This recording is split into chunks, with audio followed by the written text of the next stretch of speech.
tara, samahan niyo ako magbundok. Let's go!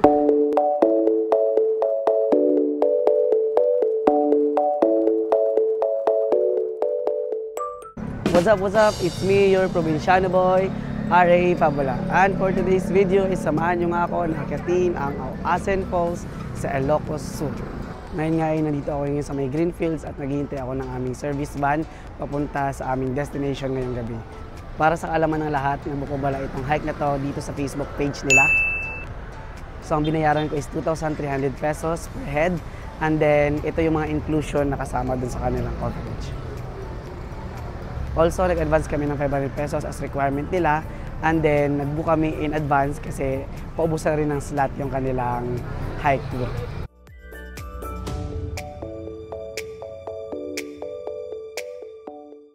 A few moments later.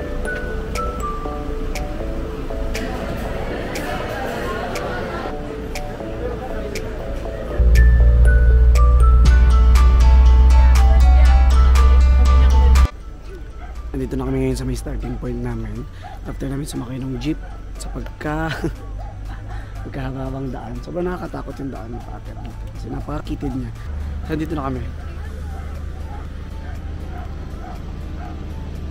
Ganyan yung jeep yung sinakyan namin. Kudos sa mga jeepney driver. Galing nyo guys.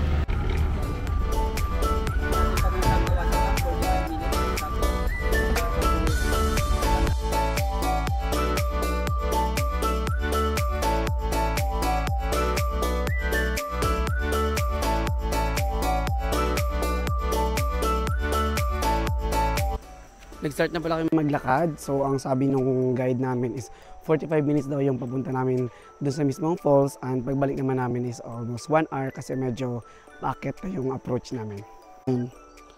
So nag-rent kami ng shoes for 50 pesos. Iniwan namin yung shoes doon sa may tindahan. Piece of advice sa mga gusto mag-hiking, basahin nyo yung sinensein nyo na itinerary and mga reminders ng inyong coordinator. Makinig kayo doon. Huwag yung magdedesisyon kayo. Kasi kami nagdesisyon kami na huwag na magdala ng sandals. Need kasi nga may ilog palang dadaanan. Ayan o, ilog na to.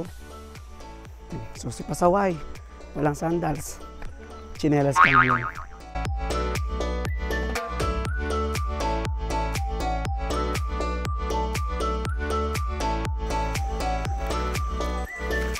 Hello. Guys, may mga nakita pala kaming bahay along the way, and nakakatuwa lang kasi may nakita ko kanina parang water pump na naka-install malapit sa may ilog. So ibig sabihin yung source of water nila is mismo nasa ilog. And yes, sobrang linaw ng tubig. Napakalamig, grabe. Good thing guys, meron na silang small road na kinonstruct paakyat. So kung makikita niyo, ayan, medyo hiningil din ako. Pero at least hindi na masyadong maputik. So ayan.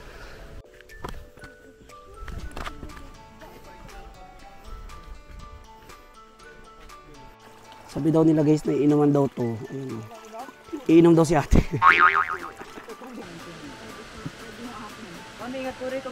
Guys, we're finally here.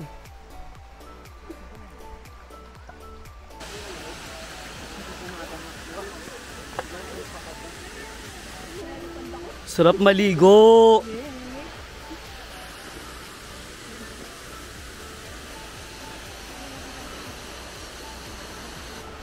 After almost an hour na paglalakad, andito na kami ngayon sa may Auasen Falls. And as expected, medyo marami-rami na rin yung tao, pero hindi naman ganon. So parang kaya pa. So later, magpipicture kami din sa may rock formation na yun. Nakapila na yung coordinator namin doon para sa amin. And yung mga kasama ko is andun pa sila kumukuha ng mga pictures. Pero promise, ang ganda. Look at that. Maliligo kami later. Basa-basa akong brief. Okay lang yan.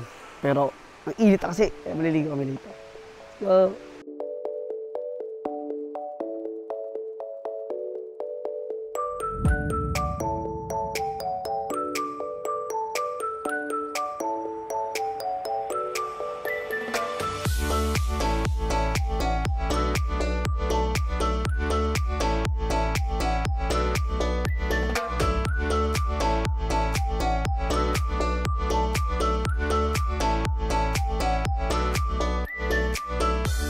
Look at that view. Ano ba masasabi mo sa Auasin? Wala, maganda siya, promise. Tapos, ayan, ang dami ganun, ang dami ganyan, tulad niya. Walang katapusang picture. Binabawasan naman. Nangalay na Bakit pag ikaw nagpipicture, hindi ka naman nagagalit? Ano kasi, syempre, like, yung mukha ko talaga, pang nature siya. Ganun yung mic. Tapos ang ganda pa ng ano, no?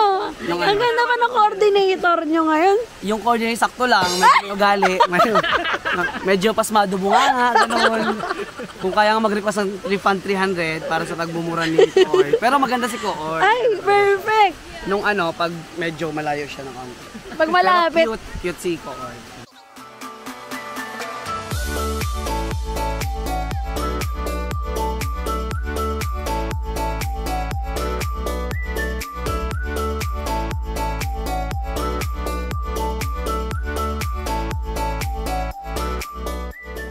Right now is andito na kami ngayon sa may baba.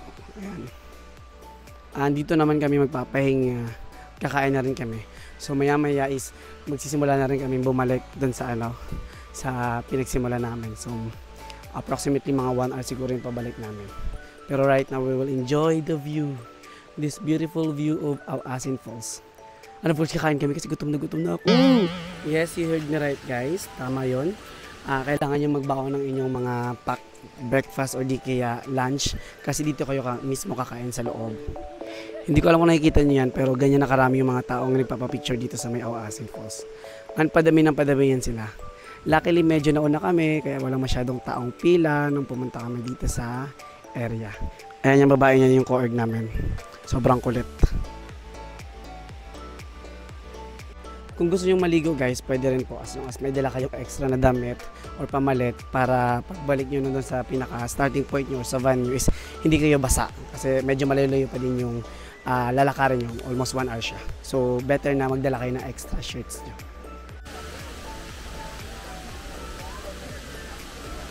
Meron din palang tindahan dito sa loob. Dito mismo sa may falls, ang galing.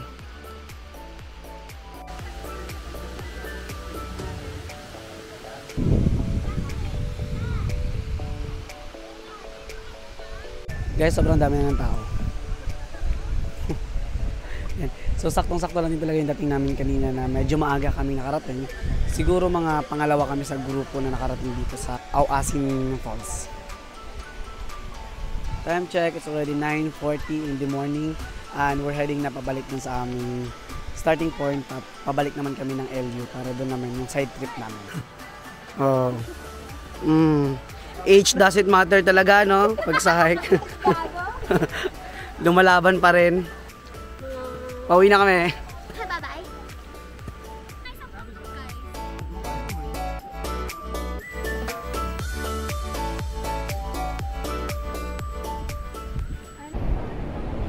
Dito kami ngayon sa may LU. Ito yung side trip namin. Sumagsay kami dito ng almost 2 hours before kami umuwi sa aming kanya-kanyang lugar. Masyadong malalala yung alon ngayon dito sa LU. Yung lalakas.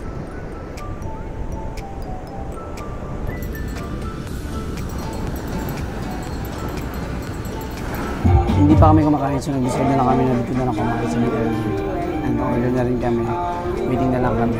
So ang oras ngayon is 3:30. So meron pa kami isang oras at kalahati para enjoy yung sunset ng El Nido. Ng LU.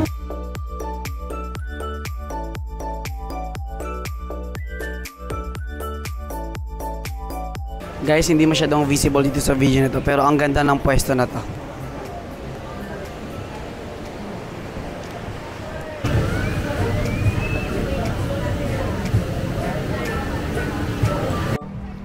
We are now heading papunta sa aming service van.